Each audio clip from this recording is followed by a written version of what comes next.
मैं हनुमान साय कुमार, सहआचार्य हिंदी, राजकीय महाविद्यालय बैर, जिला भरतपुर।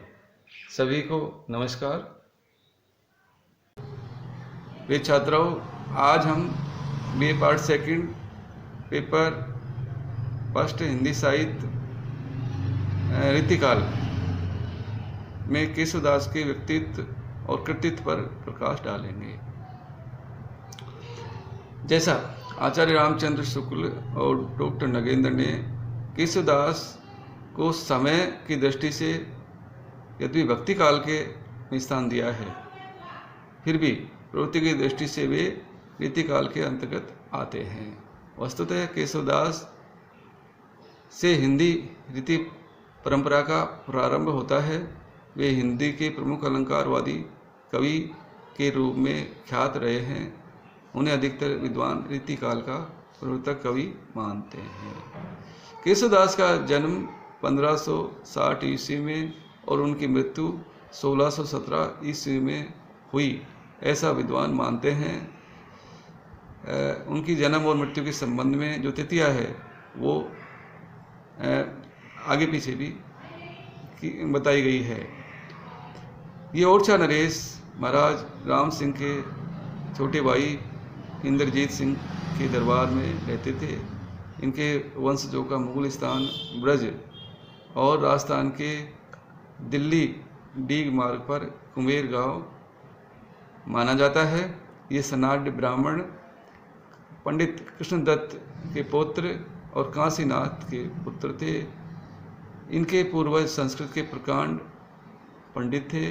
इनका घर का वातावरण संस्कृत में था। इनके नौकर चाकर संस्कृत में ही बातचीत करते थे। इन्होंने कवि प्रिया में लिखा है, भाषा बोली न जाने जिनके कुल के दास, भाषा कवि भो मंदमती ते कुल केशवदास। केशवदास कहते मेरा कुल वह कुल था जहाँ पर पक्षी पक्षी भी संस्कृत में बातचीत करते थे और ये बोली और हिंदी जैसी भाषा को लोग जानते भी नहीं थे, लेकिन मैं हिंदी का कवि बनकर मैंने मंदमती होना स्वीकार किया है। केशव मूलतः अलंकारवादी कवि कहे जाते हैं क्योंकि वे अलंकारहीन कविता को सुंदर नहीं मानते थे। उन्होंने लिखा है, यद्यपि सुजाति सुलक्षणी सुवर्ण सरस सुवृत्त भूषण बिन विराजई कविता बनिता मीत। उन्होंने कहा है, हे मित्र, कविता और स्त्री बिना आभूषणों के सुशोभित नहीं हो सकती। यद्यपि चाहे वो कितनी ही सुंदर हो, कितनी उसके अंगों में सरसता हो, कितनी अंगों में सुडोलता हो, कुल और जाति और कितने ही चाहे लक्षण हो, लेकिन वो बिना अलंकारों के सुशोभित नहीं हो सकती, सुंदर नहीं लग सकती। इनकी जो रचनाएं हैं वो 9 रचनाएं हैं, जिनमें रसिक प्रिया है पहली, जो 1591 में ईस्वी में लिखी गई है। इसका जो मूल प्रतिपाद्य है वह श्रृंगार रस है। ये 16 प्रकाशों में विभाजित है। प्रारंभ के 13 प्रकाश श्रृंगार रस से संबंधित है और अंत के जो 3 प्रकाश है वो अन्य रस, वृत्तियाँ और काव्य दोषों से संबंधित है। दूसरी रचना है कवि प्रिया। ये रचना अलंकार निपुण से संबंधित है। इसमें अलंकारों का सामान्यतः वर्णन किया गया है, उनके उदाहरण प्रस्तुत किए गए हैं और मूलतः ये रचना अपने आश्रयदाता राजा इंद्रजीत सिंह की राजनर्तकी राय प्रवीण को शिक्षा देने के उद्देश्य से लिखी गई है। इसमें काव्य रीति, काव्य दोष आदि का भी विशद विवेचन है, क्योंकि केशव अलंकार के अंतर्गत ही रस, छंद और काव्य दोष, शब्द शक्ति आदि को लेते हैं। इस ग्रंथ में केशव का आचार्यत्व व कवित्व पूर्ण रूप से प्रकट होता है। तीसरी रचना है रामचंद्रिका। जैसे नाम से स्पष्ट है, इसमें भगवान राम की कथा पर आधारित ये उनका चर्चित महाकाव्य है। इसकी जो संवाद शैली गजब की है और ये रचना सन 1601 में लिखी गई है। और इसके बाद जो ग्रंथ है वो छंदमाला है। एक रचना इनकी छंदमाला है, काव्य शास्त्रीय ग्रंथ है और इसमें इसके 2 भाग हैं। प्रथम भाग में सत्यत्र छंद के लक्षण और उनके उदाहरण प्रस्तुत किए हैं और दूसरे में 26 मात्रा वृत्तों की लक्षण और उदाहरण कवि ने लिखे हैं। अगली रचना है विज्ञान गीता।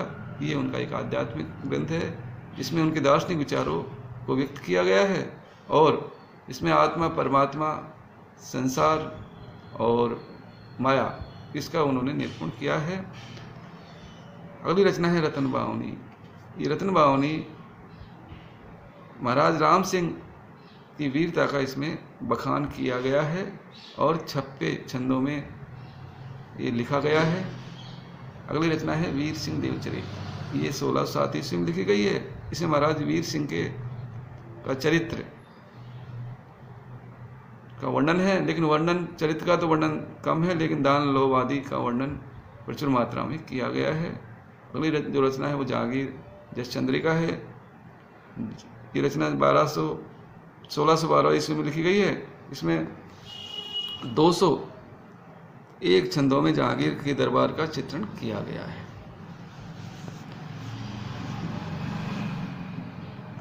अंतिम जो रचना है वो नखशिख है और ये श्रृंगारप्रक रचना है। इसके अंतर्गत राधा के विभिन्न अंगों का चित्रण किया गया है। तो ये 9 ग्रंथ केशव के रचे हुए बताए जाते हैं। नखशिख को रसिक प्रिया के अंतर्गत ही माना गया है, लेकिन बाद में इसको अलग कर लिया गया है, जैसे डॉक्टर नगेंद्र ने बताया है। और हम इनकी रचनाओं के आधार पर केशव का आचार्यत्व और कवित्व के बारे में विवेचन करें तो आचार्य दृष्टि से उनके जो 3 ग्रंथ है रसिक प्रिया, कवि प्रिया और छंदमाला, जिनका हमने पूर्व में विवेचन किया ही है। इन ग्रंथों में केशव ने भामह का काव्य अलंकार, दंडी का काव्य दर्श और रुद्रट का काव्य अलंकार सार संग्रह, केशव मिश्र का अलंकार शेखर आदि प्राचीन रचनाओं का उन्होंने अनुकरण किया है, जो रसरीति आदि सभी अलंकारों के अंतर्गत लेते हैं। मतलब इन्होंने भामह, रुद्रट और उद्भट, दंडी और केशव मिश्र की रचनाओं को अपने काव्य का आधार माना है। जबकि साहित्य शास्त्र को अधिक व्यवस्थित और उन्नत रूप में लाने वाले मम्मट, आनंद वर्धनाचार्य, विश्वनाथ का उन्होंने आश्रय नहीं लिया है। जबकि चिंतामणि ने मम्मट, आनंद वर्धन, विश्वनाथ का अनुकरण किया है, इसलिए शुक्ल ने उन्हें रीतिकाल का प्रवर्तक माना है। कवित्व की दृष्टि से केशव का गौरवपूर्ण स्थान है। उन्होंने मुक्तकों के साथ साथ प्रबंध काव्य की रचना का सूत्रपात किया।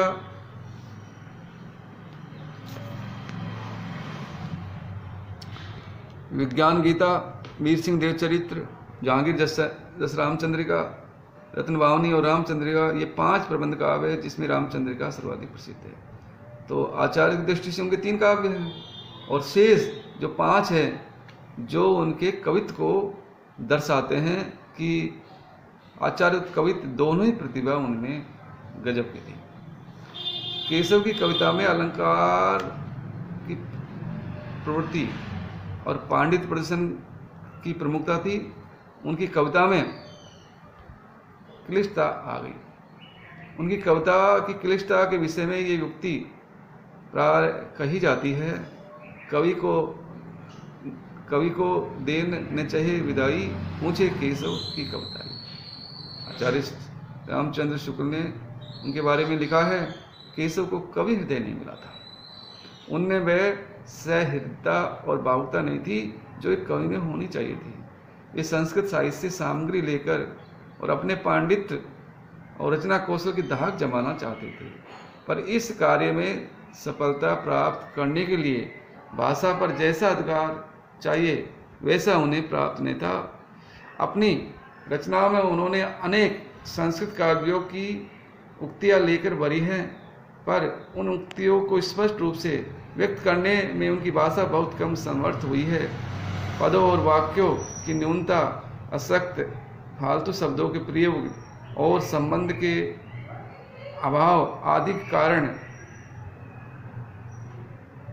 भी अप्रांजल और ओबड़ खाबड़ हो गई है और तात्पर्य भी स्पष्ट रूप से व्यक्त नहीं हो सका। केशव की कविता को कठिन काव्य का प्रेत कहा जाता है।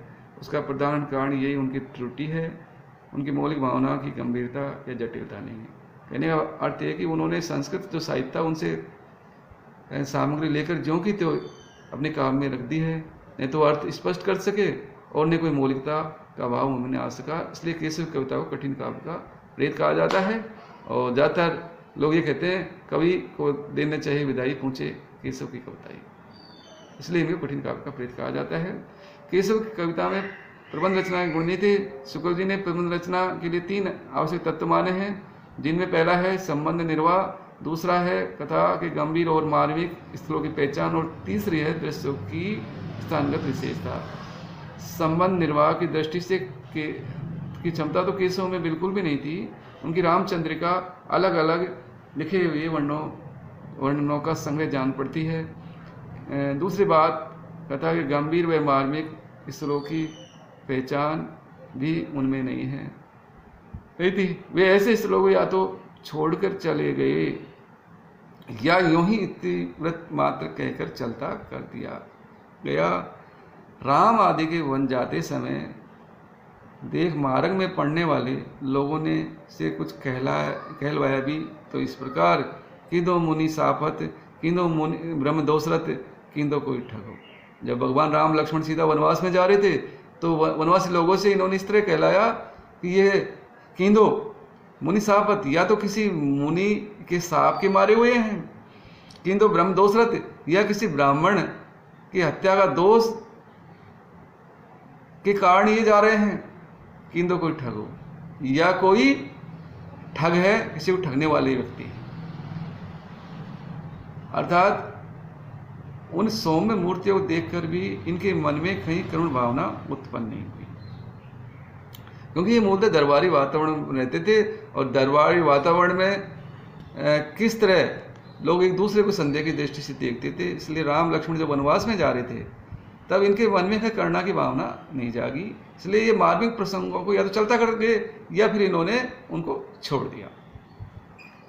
तीसरी जो विशेषता इनकी प्रबंध काव्यों में दृश्यों की स्थान की रचनाओं में ढूंढना व्यर्थ है, क्योंकि आचार्य शुक्ल जी मानते हैं कि प्रबंध रचना के योग न तो केशव में शक्ति थी और न अनुभूति थी। इनकी रचनाओं में दृश्यों की स्थानगत विशेषता ढूंढना व्यर्थ है। अर्थात प्रकृति चित्रण का जो स्वच्छंद रूप होना चाहिए था वो उनकी रचनाओं में नहीं है।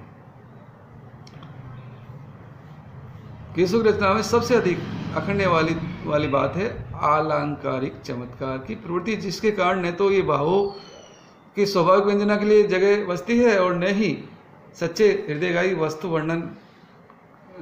वर्णन के लिए। पद दोष, वाक्य दोष आदि तो जगह जगह यूं ही मिल जाते हैं। कहीं कहीं उपमान भी बहुत हीन और बेमेल हैं। जैसे राम की वियोग दशा में जब सीता का हरण कर लिया जाता है और भगवान राम सीता के वियोग में अत्यंत दुखी होते हैं, तो कवि ने इस तरह वर्णन किया है कि बासर की संपत्ति उल्लुक ज्यों चितवत है। राम लक्ष्मण दोनों जब वियोग में बैठे हुए हैं तो उस समय इन्होंने इस तरह बताया है कि दिन के उजाले में जैसे उल्लू देखता है, ऐसे भगवान राम और लक्ष्मण देख रहे हैं। केशव की रामचंद्रिका की सबसे अधिक जो खूबी है या उनके प्रबंध काव्य की सबसे अधिक खूबी है वह यह है कि उनका जो मन है केशव का, वो राष्ट्रीय ठाट बाट, तैयारी, नगरों की सजावट, चहल पहल आदि वर्णों में विशेष लगता था। रामचंद्रिका में सबसे अधिक सफलता संवादों में मिलती है।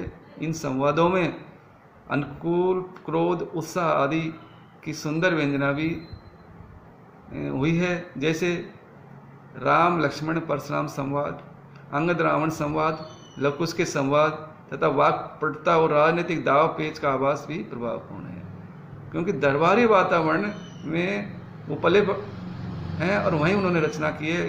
इसलिए दरबारी वातावरण का वर्णन बड़े अच्छे ढंग से उन्होंने किया है। आखिर में केशव के बारे में हम ये कह सकते हैं कि केशव रीति परंपरा के प्रवर्तक बने हैं क्योंकि इस तरह के काव्य शास्त्रीय ग्रंथ हिंदी में किसी ने लिखे नहीं थे। डॉक्टर नगेंद्र और श्याम सुंदर दास आदि आलोचक केसों को रीतिकाल का प्रवर्तक मानते हैं। डॉक्टर नगेंद्र ने कहा है, रीति निरूपकों की तुलना में व्यापक विवेचन क्षेत्र को ग्रहण करते हुए प्रखर पांडित्य, आचार्यत्व के गंभीर स्वतंत्र चिंतन एवं असाधारण प्रतिभा द्वारा परवर्ती कवियों को प्रभावित करने तथा उनसे उचित सम्मान प्राप्त करने के कारण आचार्य केशवदास रीतिकाल का प्रवर्तक कहलाने के सहज अधिकारी कहे जा सकते हैं। आचार्य रामचंद्र शुक्ल केशव को रीतिकाल का प्रवर्तक नहीं मानकर चिंतामणि को मानते हैं। वे कहते हैं, केशव ने जिन संस्कृत ग्रंथों का आधार मानकर रीति ग्रंथ लिखे हैं उनका अनुकरण परवर्ती कवियों ने नहीं किया, बल्कि चिंतामणि की परंपरा को ही ग्रहण किया। साथ ही केशव के 50 वर्ष बाद चिंतामणि से ही रीति विषयक परंपरा निरंतर प्रभावित हुई। इसलिए आचार्य केशव आचार्य रामचंद्र शुक्ल केशव को रीतिकाल का प्रवर्तक नहीं मानकर कवि चिंतामणि को रीतिकाल का प्रवर्तक मानते हैं। डॉक्टर जगदीश गुप्त का मत भी द्रष्टव्य है। वे कहते हैं, रीति काव्य के मान्य विद्वानों द्वारा ये बात बार बार दोहराई जाती है कि जिन संस्कृत ग्रंथों का आधार केशव ने लिया या जो काव्य सिद्धांत उन्होंने अपनाया उनका अनुकरण परवर्ती रीति कवियों द्वारा नहीं हुआ। अतः केशव के स्थान पर चिंतामणि को रीति परंपरा के प्रवर्तन का श्रेय मिलना चाहिए, परंतु चिंतामणि का व्यक्तित्व केशव की अपेक्षा बहुत ही प्रभावशाली नहीं था। ये दूसरी बात है, अन्य कवियों ने भी उन्हीं ग्रंथों का आधार बनाया जिनको चिंतामणि ने स्वीकार किया था।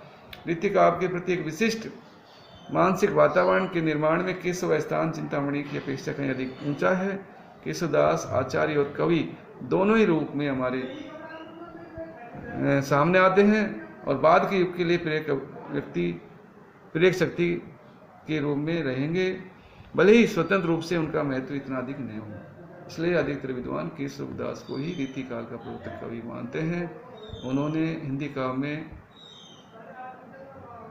लक्षण ग्रंथ की एक नई परंपरा शुरुआत की है और एक अच्छे कवि भी थे। कवि के रूप में उनके 5 प्रबंध काव्य हैं और आचार्य के रूप में उनके 3 केशव प्रिया, रसिक प्रिया और छंदमाला ग्रंथ है। इसलिए केशव को रीतिकाल का प्रवर्तक कहने में हमें कोई आपत्ति नहीं होनी चाहिए। निसंदेह केशवदास रीतिकाल के प्रवर्तक कवि माने जाते हैं। धन्यवाद।